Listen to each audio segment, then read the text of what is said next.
August 25th, 2021. My lighting sucks. That's all right. I'll remember this day quite easily because this is the day that I put to end about a 3-month period where I was looking forward to results from certain tests. And I don't have a fatty liver, I don't have cirrhosis of the liver, and I don't have any problems apparently with my kidneys, which is impossible almost. I spent about 2 weeks, 4 or 5 years ago, thinking that I had cancer. It took about 2 weeks to prove that I didn't. So, I didn't want to go back to the hospital and get the results earlier because of the COVID. I didn't want to burden them, and I didn't want to take a chance myself.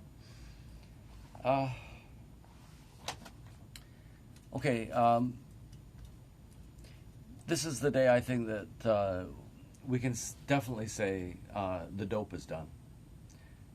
Trudeau, out you go. What they're saying right now is that you called an election that you don't seem to be prepared for. And you called it at a very bad time. And you edited a video and Twitter caught you. And you've run up a debt. You actually said that you didn't care about monetary policy a while ago. You didn't think, I didn't hear this, but I heard people say that you said this. That you weren't worried about inflation because it didn't affect people? It's not possible that you could have said that, is it? It's weird that I'm talking to you, Justin. Out you go. Bye-bye. Bye-bye. He once said a while ago that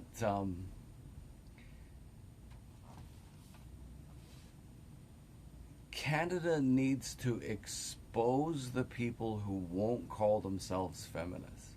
This I know that he said. Canada has to expose the people who won't call themselves feminists and deal with them. I don't need to explain that, do I? Oh my God, what a fucking moron. And I see in my notes here, what I'm doing is I'm going through this book that I wrote a long time ago, 12%. It's really boring to me now, but the key ideas are in this book. Definitely.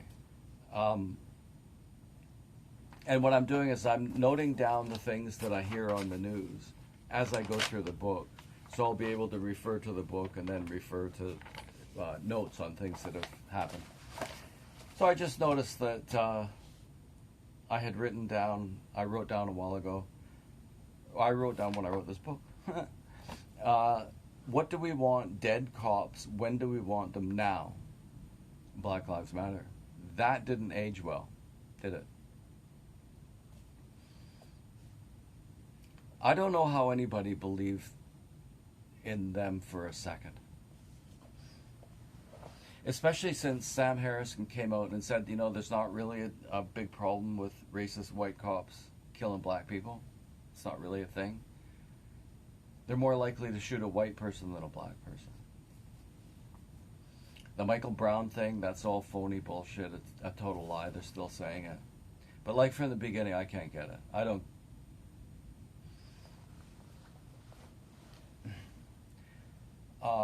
Pigs in a blanket, fry them like bacon. Again, how well did that age? Okay, so I'm watching. I'm just going to do a CBC thing today.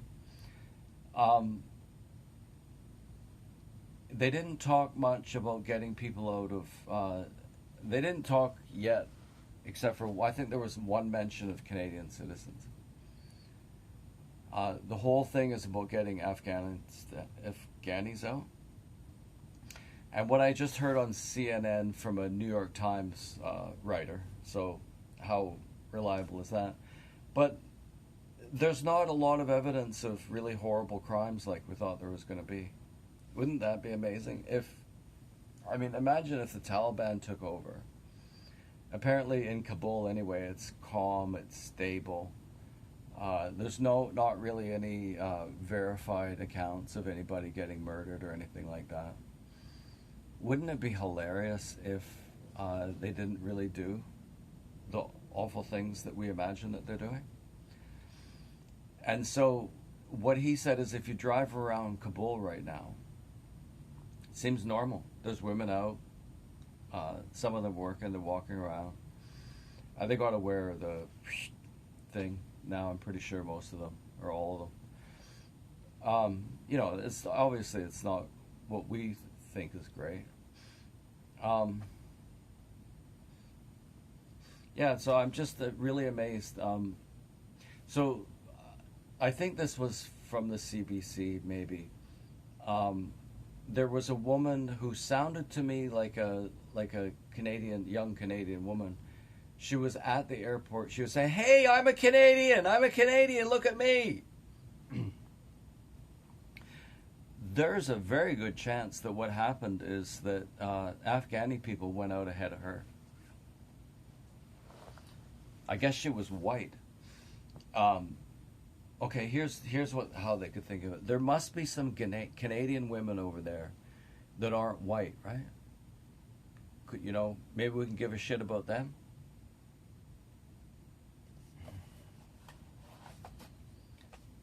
There's the question. Did Canadian women stay there, and did Afghani men make it out ahead of them? There's an Ethiopian woman,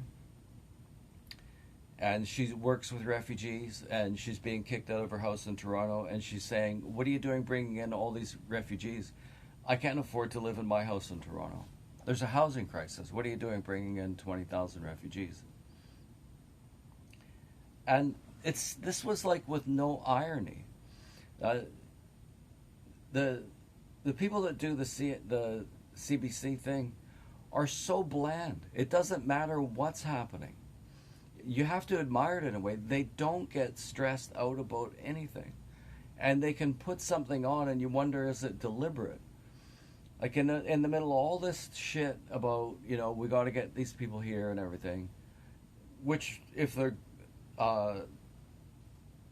they check out, that's what should be happening. Leaving Canadians there. And then in the middle of it, but that's not like, they don't notice that the Canadian people have been left there. All the focus mostly is still on interpreters. God damn, there must be a lot of interpreters working in Afghanistan. You don't think some of them are playing us? Ooh, you gotta be kidding.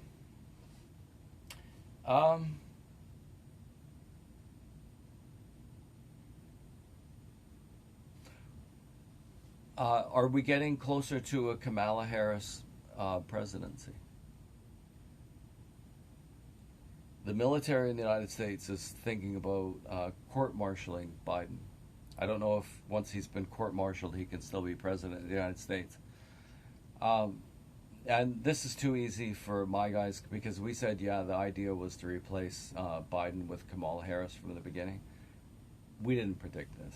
We didn't predict it would happen like this. During this whole thing, apparently, Joe Biden's not answering any hostile questions. And Kamala Harris was sent off right away. She was on vacation that weekend, and she was sent right away off to a tour of Southeast Asian countries, I think it was. They said Southeast Asian. They looked to me like she was talking to Koreans or Japanese people.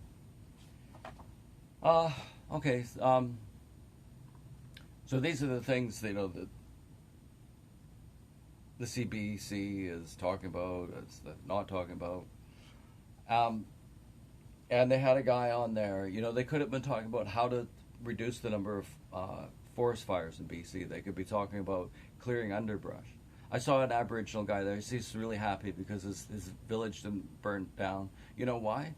Because he had spent like the last half year clearing underbrush around his town. They didn't even talk about that. it's global warming. So we've just figured out it's global warming. So let's just forget about clearing out the underbrush. Uh, I don't know if they've been doing controlled fires. I don't know if they've been cutting fire breaks. I imagine that'd be pretty hard to get past the environmentalists. So has that stuff been done? Is one of the reasons we're having so many fires because people are pushing their way more and more out into the forest to commune with nature and live out there and start a fire. It's likely a cause. I believe that global warming is happening, but I've seen no talk about those things. I mean, while it's happening, they're not talking about these kinds of things that could prevent the next one. Okay, so they got another story about a guy. He rollerbladed across Canada. Seemed like a great guy. Congratulations, Guinness World Book of Records. He's in there. Terrific, you know.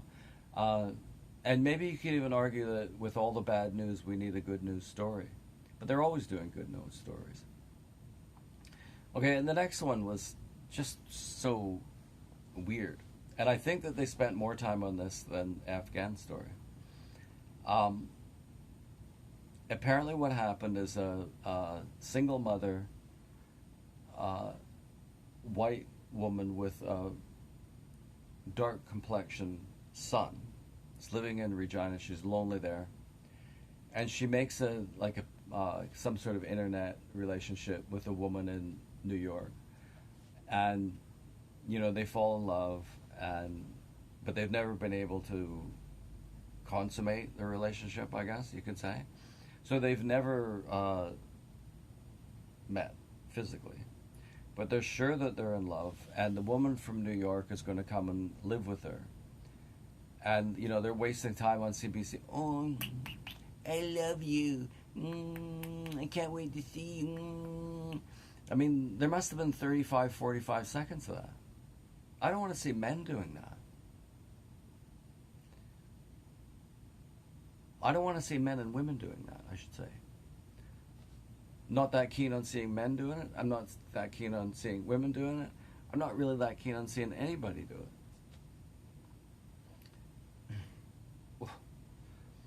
And so this new mother is going to become, what would it be called?